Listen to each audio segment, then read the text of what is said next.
ევროპაში გლობალური ყურადღების ცენტრში უნგრეთია. ქვეყანამ ახალი პარლამენტი აირჩია. ხმის მიცემა უკვე დასრულებულია, ველოდებით შედეგებს.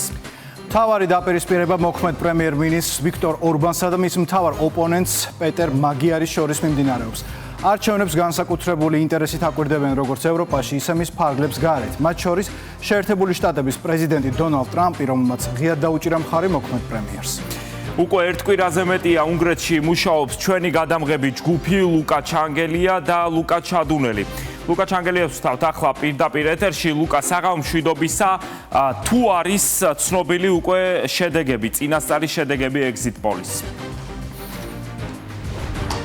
ავტოსანდრო საღამო მშვიდობის დაახლოებით 19 წუთში ველოდებით წინასწარ შედეგებს ჩატარებულ არჩევნებთან დაკავშირებით, თუმცა ამ პროცესმა შეიძლება ოდნავ გადაიწიოს და დაყუნდეს, რადგანაც თავად ცენტრალურ საარჩევნო ოფისში გამოგვიცხადეს ჩვენ, რომ გარკვეულ საკითხებთან დაკავშირებით მიმდინარეობს ახლა საორგანიზაციო სამუშაოები, თუმცა დანამდვილებით რაც შეგვიძლია ვთქვათ ის არის, რომ დღეს უნგრეთში ნამდვილად ჩატარდა რეკორდული ხასიათის მქონე არჩევნები, რადგანაც ბოლო საპარლამენტო არჩევნებთან შედარებით დღეს აქტივობა იყო ყველაზე მაღალი თითოეული საათის მონაცემებით და ბოლო მონაცემებით 77.80%-ია, რაც არის 5,856,515 მოქალაქე. მათ მისცეს ხმა საკუთარ და სასურველ კანდიდატს და შესაბამისად დააფიქსირეს მათი პოზიცია საარჩევნო ყუთებთან.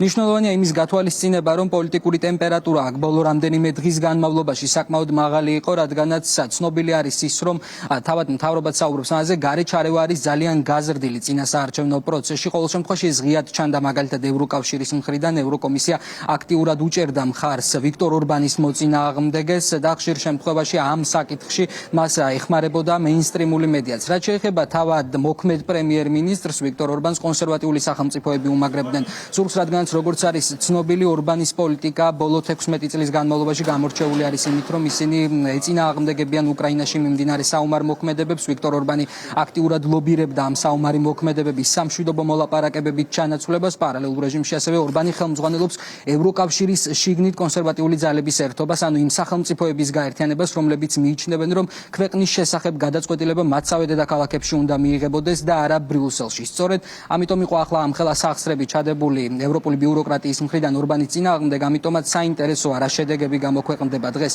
მიმდინარე არჩევნებთან დაკავშირებით. თავად ორივე კანდიდატი, როგორც პეტერ მაგიარი, ასევე ვიქტორ ორბანი, ამ არჩევნებს აღიქვამენ როგორც გადამწყვეტს და ღიად ამბობენ, რომ მოქალაქეებმა ახლა უნდა თქვან თავიანთი სიტყვა მიმდინარე პროცესებთან დაკავშირებით. ორბანი არც იმას არ გამორიცხავს, რომ თუ ის ამ არჩევნებში დამარცხდება, უნგრეთი აღმოჩნდება საომარ მოქმედებებში და ასევე დაიღუება ის სტაბილურობა, რაც სახელმწიფოს ბოლო ათწლეულის განმავლობაში ჰქონდა. ნახოთ, როგორი იქნება შედეგები. მანამდე ჩვენ შეგვიძლია ასევე ყურადღება გავამახვილოთ ერთ საკითხზე, რომ უნგრეთის პრეზიდენტმა გააკეთა სპეციალური მიმართვა საარჩევნო ოფისში, სადაც მან ისაუბრა ჩატარებულ არჩევნებზე და აღნიშნა, რომ კიდევ ერთხელ დღეს დადასტურდა ის, რომ დემოკრატია მუშაობს უნგრეთში და ის ხმები, რაც სხვადასხვა აქტორების მხრიდან ვრცელდებოდა, თითქოს უნგრეთი ხელს უშლის დემოკრატიულ პროცესებს და ყველანაირად ცდილობს მაგალითად იმას, რომ არჩევნებში თავისუფალ კანდიდატებს არ მისცეს ჩართვის უფლება, არ შეესაბამება სიმართლეს. მოვისმენთ პრეზიდენტის განცხადება და შემდეგ უკვე დაუბრუნდეთ აქ მიმდინარე პროცესებს.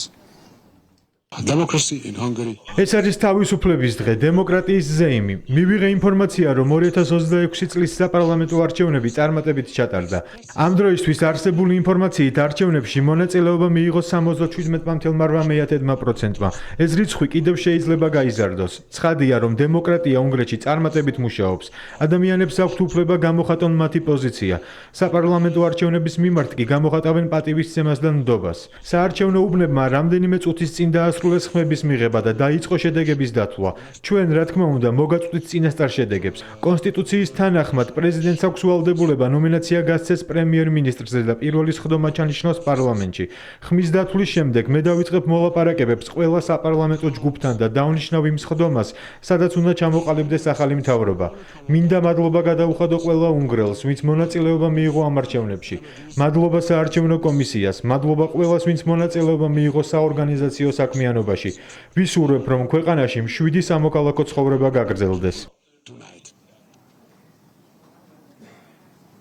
ვიდრე ამ განცხადებას მოვისმენდით, მე ვისაუბრე სუვერენულ ერთაერთობაზე, ანუ იმ კონსერვატიულ ძალებზე, რომლებიც დღეს ბრიუსელის მეინსტრიმს უპირისპირდებიან და ასევე ვისაუბრე იმ მიზეზებზე, რის გამოც დღეს მიუღებელია ვიქტორ ორბანი იმ კონკრეტული ძალებისთვის, რომლებიც ევროკავშირს მართავენ. თუმცა ამ ყველაფრის ფონზე, ამ ღია კონფრონტაციის ფონზე, რომელსაც არავინ არ მალავს და ყველა აღიარებს, რომ საკმაოდ დიდი ზეწოლა ხორციელდება დღეს უნგრელ ამომრჩევლებზე, საინტერესო არის ის თუ რასთან გვაქვს რეალურად საქმე. მინიშნება და საბოლოოდ ყველა მითითება მიდის ერთ დასკვნამდე, რომ ამ ნაწილში შესაძლოა კვლავ უნგრეთის შემთხვევაშიც ჩაერთო Deep State-ი, რომელიც აქტიურად ცდილობს, რომ ვიქტორ ორბანი დაამარცხოს ამ საპარლამენტო არჩევნებში და ამით ეს ქვეყანა ჩაითრიოს უკვე იმ პროცესებში, რომელიც გლობალისტურ ნაწილში სამყაროსა მიმდინარეობს, ანუ ლიბერალური პოლიტიკა გახადოს უფრო აქტიური, თუმცა თავად ვიქტორ ორბანი ირწმუნება, რომ მისი ამომრჩევლების დახმარებით ეს იდეა და გეგმა სისრულეში არ მოვა. ნახოთ როგორ განვითარდება მოვლენები, როგორც გითხარი, ჩვენ უკვე რამდენიმე წუთში გვექნება იმის შესაძლებლობა, რომ წინასწარი შედეგების შესახებ შევიტყოთ, სადაც ნაწილობრივ გამოვლინდება გამარჯვებულის ვინაობა. მადლობა ლუკა ჩანგელია, რომელიც უნგრეთიდან საუბრობდა პირდაპირ ეთერში, ჩვენ მას მოვლენთა განვითარების შესაბამისად დაუბრუნდებით.